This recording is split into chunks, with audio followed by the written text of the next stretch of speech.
Hey guys, how you doing? Welcome back to the Upper Tier Podcast. I'm Sean Mack from the Pro Wrestling Weekly sector, and I'm here to give you a quick review of OTT's 11th year anniversary, which took place this weekend in the National Stadium in Dublin. So myself and Bren of the podcast were very lucky to attend this show. We will be doing a more in-depth review of it this week on the podcast, a Wednesday at 8 o'clock. Make sure you're there for that. We'll have a lot of people there, so we'll have some nice faces to look at. But we both went to the show, and we have to preface by saying this show did not sell well.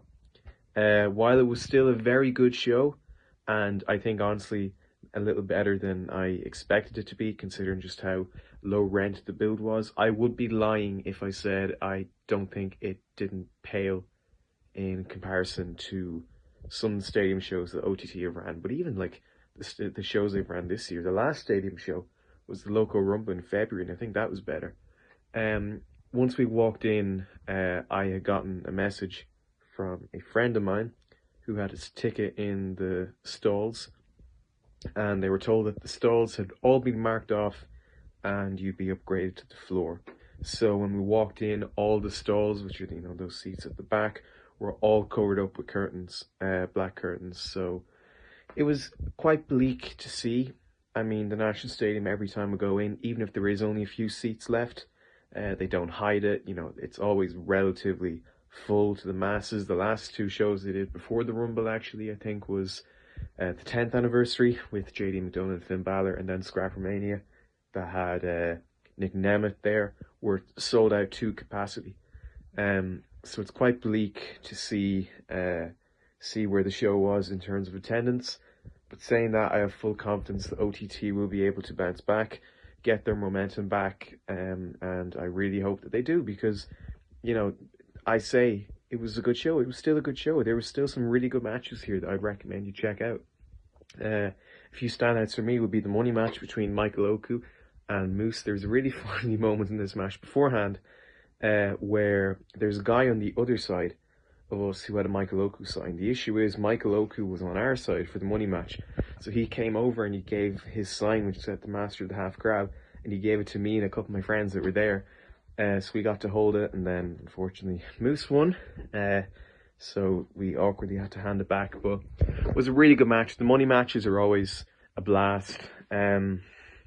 Moose, I felt, worked really well in the environment. Michael Oku, of course, has already been in one, probably my favourite one, against Agle Blanc, who's just signed with WWE. So that was a really, really good thing.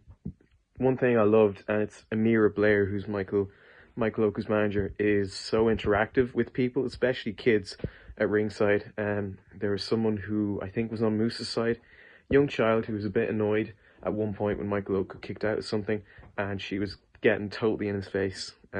So brilliant. Absolutely love Amira Blair and Michael Oku. Hope to see them more often. A great match. Another good standout match was Cian Noonan versus Lio Rush. Of course, Lio Rush went on Twitter and he mispronounced Cian Noonan's name, and he said he felt disrespected because Cian Noonan had made no effort to contact him or acknowledge that the match was happening whatsoever. So it was really him trying to teach this young Cian Noonan a lesson, but Cian Noonan hung on.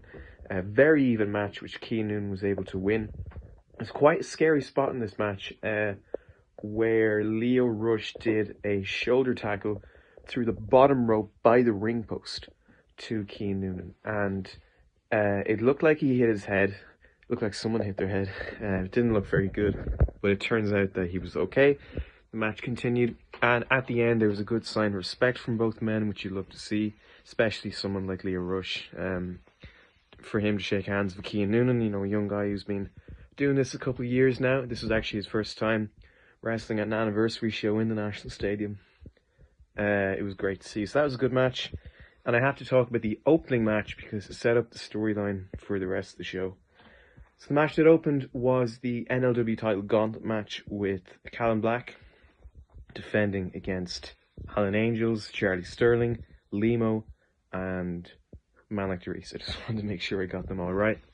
So it started off with Charlie Sterling, of course, got a familiar, very poor and tepid reaction And then quite the opposite, Limo came out. Of course, Limo is absolutely beloved by the crowds. They have good action back and forth. Limo is able to eliminate Charlie Sterling, but straight after, Charlie Sterling brutally attacks Limo, absolutely decimates him. So by the time that the next man, Alan Angels, came out, Limo was really he was just bones for Alan Angels to pick, and he did.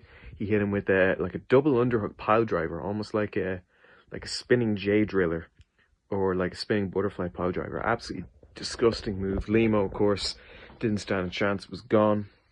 And then next came Man Like Darius, and he came out to Freed from Desire, so obviously everyone's on their feet partying. And Alan Angels, I think he's been waiting in the ring about 3 minutes for this or something like that. So he is getting quite impatient. He's sleeping, he's lying down, he's resting on the top rope. And eventually he tells Darius, no one in England cares about your song. So obviously that doesn't get the best reaction. No one in England cares about your song. Get in the ring, that's fine. They have a really good back and forth, which Man Like Darius eventually wins. And then the final entrant is the champion, Callum Black. And unfortunately, while Callum Black was coming out, Damien Corvin of the Killer Cartel, of Machiavelli, with Callum Black, slid behind the ring and hit a big boot to Man Like Darius and just stomped a mud hole in him. And unfortunately, there's no DQ in this match, so it was totally legal. And Man Like Darius, in fairness, fought hard, but Corvin, I should say. They're both kings and worth the same thing. Corvin was at ringside the whole time, so I don't think it was ever really in doubt Callum was going to retain, which he did.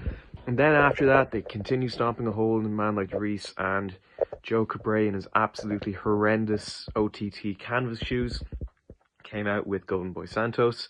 So Machiavelli were all there, and they called out Big Damo.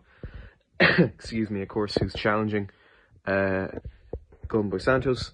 He's facing him for the OTT title in the main event. They call him out. They give him two options. One, he hands over the title to Golden Boy Santos right now, or two, they go and beat him up.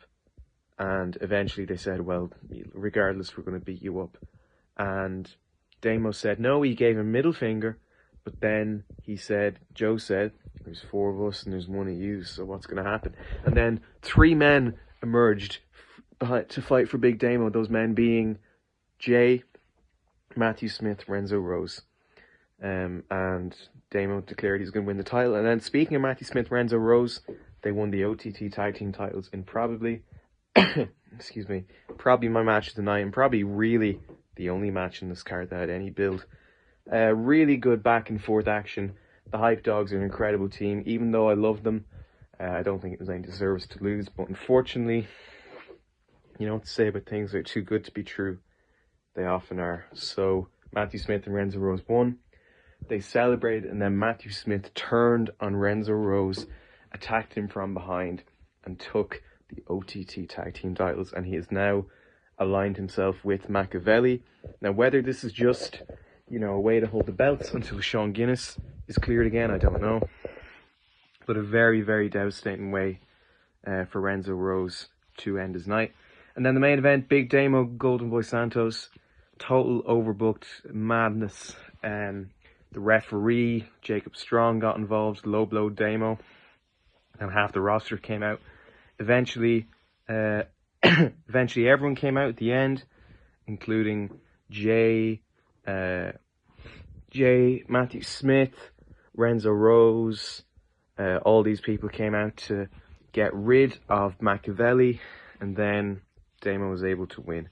So Big Damo stands tall, and Be Cool came out to help. He came out at the start as well. So very interested to see where that story goes. But that was the 11th year anniversary. It was a really good show. Myself and Brian had a good time going. But it is really a wake-up call for OTT that these shows need better build and they need bigger stars. And I think with that, the show could have been a lot better and went a lot longer. But overall, I had a good time. We will elaborate a little more on the show on Wednesday at 8 o'clock on the Upper Tier podcast channel. But until then, that is me, and I hope to see you soon.